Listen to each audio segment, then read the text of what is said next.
Number 1 channel के number 1 show कच्चा चिट्ठा में आप सभी का स्वागत है। आपके साथ मैं हूं सबीना तामंग देशमुख। कच्चा चिट्ठा की शुरुआत आज इजराइल से बहुत ही बड़ी खबर के साथ। हमास ने उत्तरी इजराइल की तरफ 100 रॉकेट से हमला कर दिया।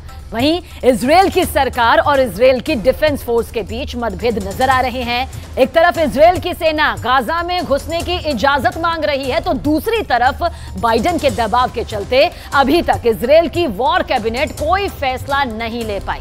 वहीं गाजा में अब तक 5000 लोग अपनी जान गंवा चुके हैं। इजराइल की बमबारी ने एक ही दिन में, बस एक ही दिन में 400 से ज्यादा लोगों की जान ले ली।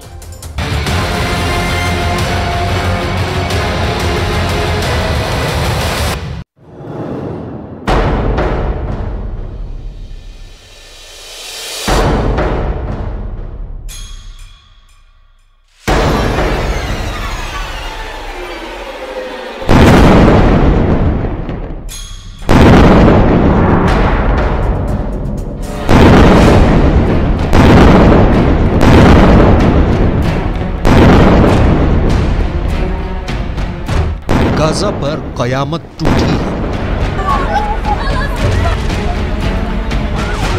पहली बार ऐसा हुआ है कि एक ही दिन में 400 से ज्यादा लोग एयर स्ट्राइक में मर गए हैं।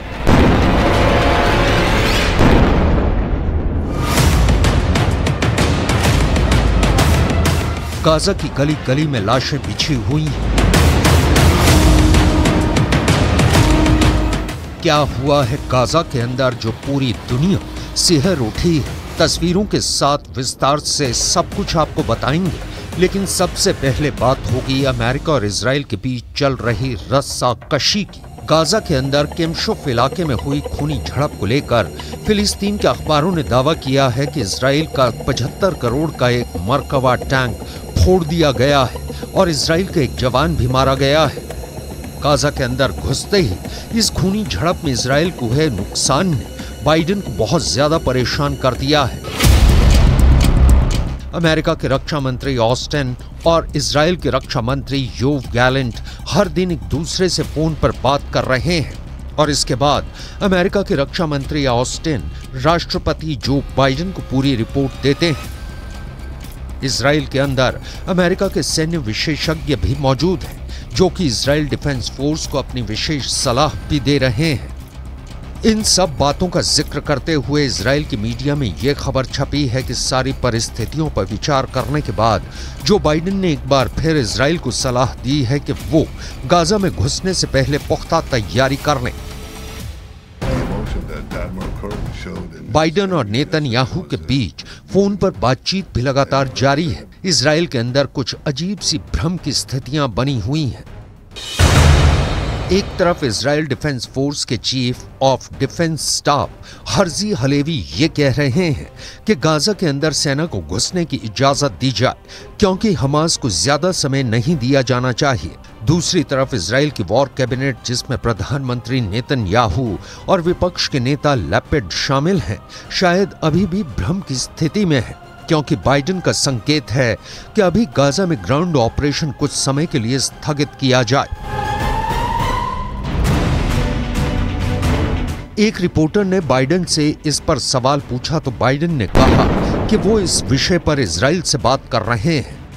Are you encouraging the Israelis to delay invasion? दरअसल अमेरिका और फ्रांस जैसे देश चाहते हैं कि पहले बंधकों की रिहाई हो, फिर गाजा के अंदर इजराइल ग्राउंड ऑपरेशन करे। दरअसल अमेरिका में चुनाव होने वाले हैं और बाइडेन चाहते हैं कि डेमोक्रेटिक पार्टी की जीत हो, और अगर बंधकों की रिहाई नहीं हुई तो डेमोक्रेटिक पार्टी को नुकसान हो सकता है। इसीलिए अमेरिका चाहता है कि पहले बंधकों की रिहाई हो, फिर गाजा में ग्राउंड ऑपरेशन। लेकिन इजराइल डिफेंस फोर्स के chief of army staff Herzi Halevi को लगता है कि इस तरह बॉर्डर पर लाखों सैनिकों को असमंजस की स्थिति में खड़ा नहीं रखा जा सकता। इसलिए हर्जी हलेवी ने यहां तक भी कहा है कि गाजा पर कब्जा हम कर लेंगे, हालांकि हमें इसके लिए अपने सैनिकों की कीमत भी चुकानी पड़ेगी।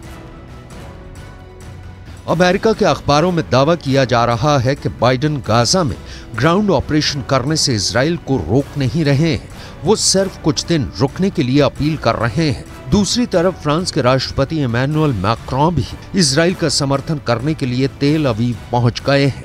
मैक्रों ने ईरान के राष्ट्रपति को फोन करके धमकी भी दी थी कि अगर लेबनान के बॉर्डर से हिजबुल्लाह ने युद्ध की गलती की तो इसके लिए ईरान को ही जिम्मेदार माना जाएगा। दरअसल फ्रांस के लोग भी गाजा में बंधक हैं और इसलिए मैक्रों भी अपने देश के अंदर राजनीतिक दबाव झेल रहे हैं। दूसरी तरफ इजराइल के प्रधानमंत्री बंधकों के मुद्दे पर किसी भी दबाव में नहीं आ रहे हैं। हमास ने कल इजराइल के 2 नागरिक रेड क्रॉस को सौंप दिए। इन रिहा किए गए नागरिकों को तेल अवीव लाया गया है और इनके स्वास्थ्य की जांच की जा रही है। लेकिन टाइम्स ऑफ इजराइल के मुताबिक इजराइल की सरकार ने हमास के साथ किसी भी बातचीत से इनकार कर दिया है। यानी बंधकों के मुद्दे पर इजराइल की सरकार हमास से कोई वार्ता नहीं कर रही है। इससे ये साफ पता चलता है कि हमास सिर्फ और सिर्फ इसलिए इजराइल के बंधकों को रिहा कर रहा है ताकि दुनिया से इजराइल पर बातचीत का दबाव बढ़े और एयर स्ट्राइक बंद हो। दूसरी तरफ इजराइल हमास से कोई भी बातचीत को तैयार नहीं है। इस वक्त इजराइल के सर पर बदले का खून सवार है। गाजा की हालत फिलहाल ये है कि एक दिन में 400 से ज्यादा लोग पहली बार एयर स्ट्राइक में मारे गए हैं। संयुक्त राष्ट्र का कहना है कि 42% गाजा बर्बाद हो गया है। 1,40,000 इमारतें क्षतिग्रस्त हो गई हैं। यानी यहां पर रहने से पहले मरम्मत जरूरी है। वहीं 15,000 फ्लैट्स पूरी तरह से खत्म हो गए हैं। गाजा के अंदर खून खराबा जारी है। फिलिस्तीन के अरबी भाषा के अखबार आंसुओं से भीगी हुई रिपोर्टिंग कर रहे हैं। गाजा में जिस तरह की तबाही जारी है, ईरान ने एक बार फिर अमेरिका पर आरोप लगाए हैं कि वो हजारों टन हथियार भेजकर सिर्फ और सिर्फ नरसंहार में मददगार बन रहा है।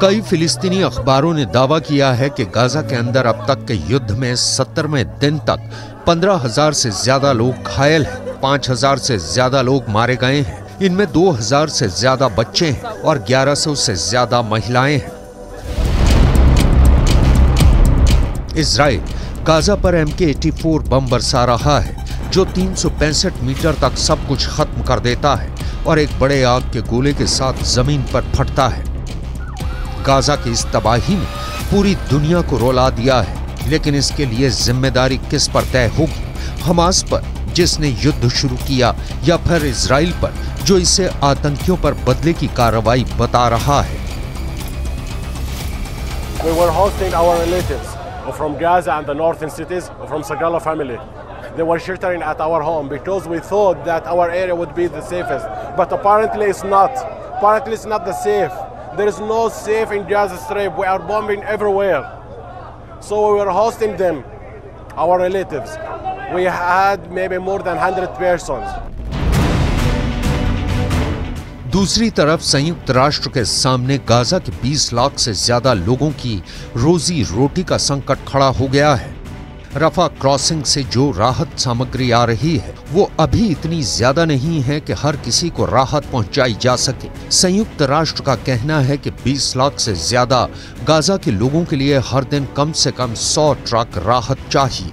संयुक्त राष्ट्र दुनिया से मदद की अपील कर रहा है।